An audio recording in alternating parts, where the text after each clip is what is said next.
For Chief Investigator Tsolakis, the reenactment flight has been convincing.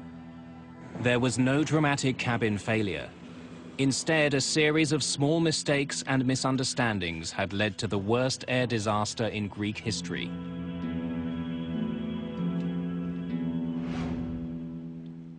"15 months after the crash, Greek authorities released the official report on Helios Airways Flight 522. But mysteries remain. What was happening in the cabin while the doomed airplane flew towards Athens? And why was Andreas Prodromou the only one conscious at the very end?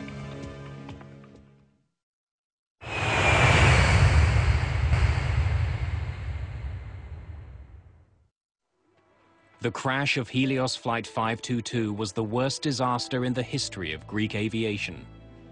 The final accident report details a tragic series of oversights and false assumptions made by the flight crew. But what the final report does not do is explain what happened in the cabin of the plane. What actions did the flight attendants take? And why was Andreas Prodromou still conscious after almost 3 hours? Mayday. Interviews with Helios safety instructors and crew members paint a tragic picture of what may have occurred. Everyone, please put your masks on. We're not sure what the trouble is, but remain calm and please remain seated. Prodromou was sitting at the back of the cabin. When the oxygen masks fell, he would have waited for instructions from the cockpit. The flight attendants sitting at the front of the plane would have done the same, but none of them would have waited forever. We made it an issue at Helios to emphasize that cabin crew should not entirely depend on their procedures, but to think on their feet and to adapt to any impending situation. In most depressurizations, the plane descends quickly. But as minutes passed on the Helios flight, the plane continued to climb. Unsure of what was going on, Prodromou would have tried to contact the flight crew. Captain Merton. But he gets no Can response. you give us an update, please? Captain Merton. With no word from the cockpit, he would have soon realized that this was not a typical depressurization. When there was no call out from the cockpit and the aircraft didn't start an emergency descent, there was absolutely no protocol. They would be winging it. By now, Prodromou must have felt that something was terribly wrong. But to find out what the problem was, he had to leave his seat. The oxygen available on the 737 is, of course, the dropout oxygen. 10% of those masks are available for the crew in case of a depressurization incident. There are extra masks per every seat row. Taking advantage of the extra passenger masks, he could have made his way to the front of the plane, a process cabin crew called monkey swinging. But if more than 12 minutes had passed, his girlfriend and the other flight attendant may have still been in their seats, and like the passengers, overcome by hypoxia. But Prodromou was a scuba diver and a former soldier in the Cypriot Special Forces. His training may have helped him to stay alert a little longer. Andreas was not a coward. He was a brave person, fearless, brave and very calm. But to survive after the passenger oxygen system stopped working, he needed another solution. The 737 had 4 portable oxygen bottles. Each one could last more than an hour. All 4 bottles were found at the crash site. 3 of them appeared to have been used. While the F-16 pilot saw Prodromou in the cockpit just before the crash, it may not have been the first time he had gone in. As he did at the end of the flight, he could have used the security code to unlock the door earlier.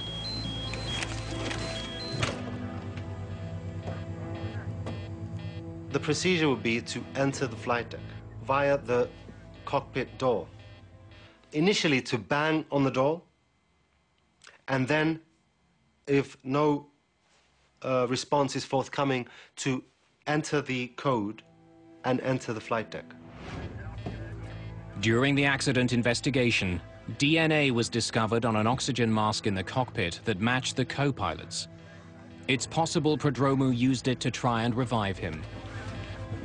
You can still revitalize somebody for quite an extended period of time if you get to them before major brain damage is set in. And that's somewhat a variable situation depending on the person, depending on how long they're exposed to a high altitude. But if he was in the cockpit earlier, why did he leave? No one will ever know. Probably was a little bit disoriented, a little bit confused. He's reacting a lot slower than he normally would. What was his state of mind? What was his physical condition? We think that he knew what was really the problem, but is that the real situation? It's a real question. After 3 hours in the air, everyone who didn't have bottled oxygen would have been unconscious. As it approached Athens, Flight 522 was now a ghost plane.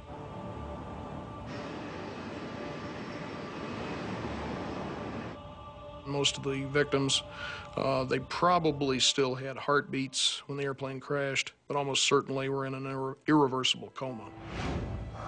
Hypoxia is no more painful than falling asleep.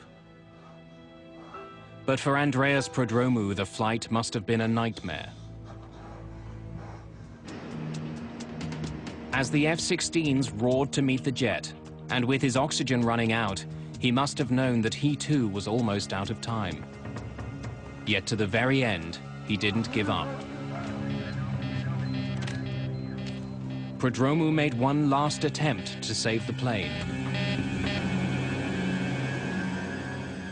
When he returns to the cockpit, the young flight attendant who dreamed of becoming a pilot calls for help. But no one can hear him, probably because the radio was still tuned to Larnaca, the airport on Cyprus where the flight had taken off. Fighting hypoxia and struggling to control an airplane larger than any he had ever flown, Prodromou was in an impossible situation. Even if he could have landed the plane, it was now too late. Flight 522 was out of time and fuel.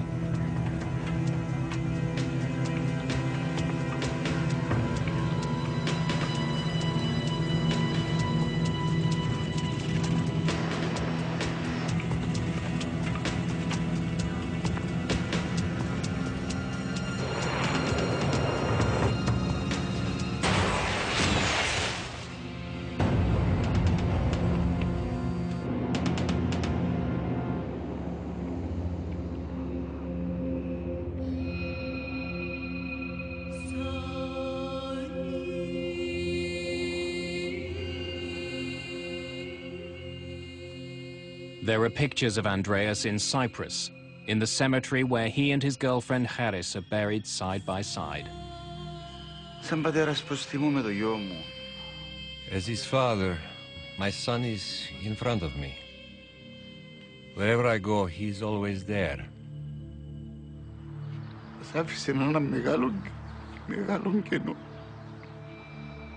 He left a very big gap. We will never get over it. There are pictures in Greece, too.